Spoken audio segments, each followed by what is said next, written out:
হরে কৃষ্ণ। নমস্কার, আমি জ্যোতিষ সম্রাট এম আজি। আজকে আমি আলোচনা করব রবি গ্রহ নিয়ে।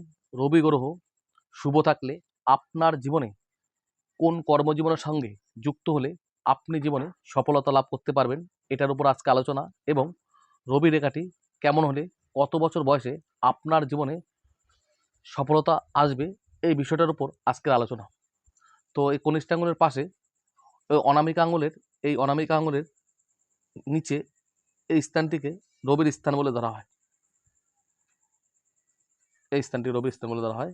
এই রবির স্থানে এই রেখাটিকে রবি রেখা বলা হয়।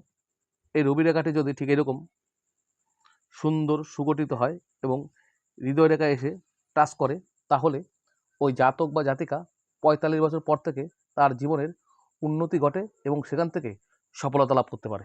এছাড়া এই রবি রেখাটি যদি ঠিক এইভাবে নিচের দিকে নেমে মস্তক রেখা বা শিরোরেখাকে টাচ করে, তাহলে ওই জাতক বা জাতিকা 35 বছর বয়স থেকে তার জীবনের উন্নতির পরিবর্তন হয় এবং সেখান থেকে প্রচুর উন্নতি করে এবং সেখান থেকে জীবনে সফলতা লাভ করে থাকে।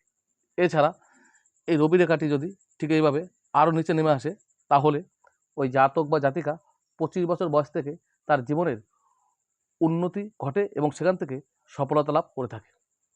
এছাড়া এই রবির স্থানটি যদি সুন্দর সুগঠিত লালচে মাংসালু প্রকৃতি হয়, যদি কোনো অশুভ চিহ্ন না থাকে, এছাড়া এই রবি রেখাটি যদি সুন্দর সুগঠিত লালচে হয় এবং কোনো অশুভ রেখা যদি ঠিক এইভাবে কেটে না দেয়, তাহলে ওই জাতক বা জাতিকার মধ্যে প্রবল আত্মবিশ্বাস, ব্যক্তিত্ব, উদারতা, ভক্তি, আকর্ষণ, শক্তি, জ্ঞান, শিক্ষা, প্রতিভা, স্নেহ, কোমলতা, উচ্চ চেতনা, যশ, খ্যাতিলাভ প্রভৃতি ঘটে।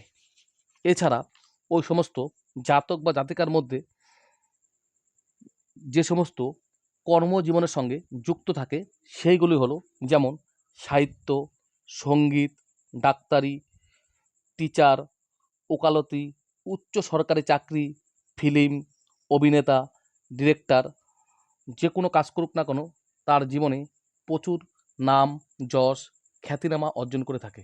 এছাড়া এই রবির স্থানটি যদি সুন্দর সুগঠিত লালচে মাংসালু হয় এবং এই রবি রেখাটি যদি সুন্দর সুগঠিত হয়ে থাকে, তাহলে ওই সমস্ত জাতক বা জাতিকা যে সমস্ত ব্যবসা করলে সফলতা লাভ করতে পারবে সেইগুলি হলো যেমন কাঠ, পাথর, মার্বেল, অগ্নি, ইলেকট্রিশিয়ান, দালালি, এজেন্সি, ঠিকাদারি, তামা, সোনা, এই সমস্ত কর্মজীবনের সঙ্গে যুক্ত হলে ওই জাতক বা জাতিকা জীবনে সফলতা ও উন্নতি লাভ করে থাকে। তো আজকের ভিডিওটি এই পর্যন্ত। যদি ভিডিওটি ভালো লাগে অবশ্যই আমার চ্যানেলটি সাবস্ক্রাইব করবে, লাইক করবে, কমেন্ট করবে, শেয়ার করবে। নমস্কার।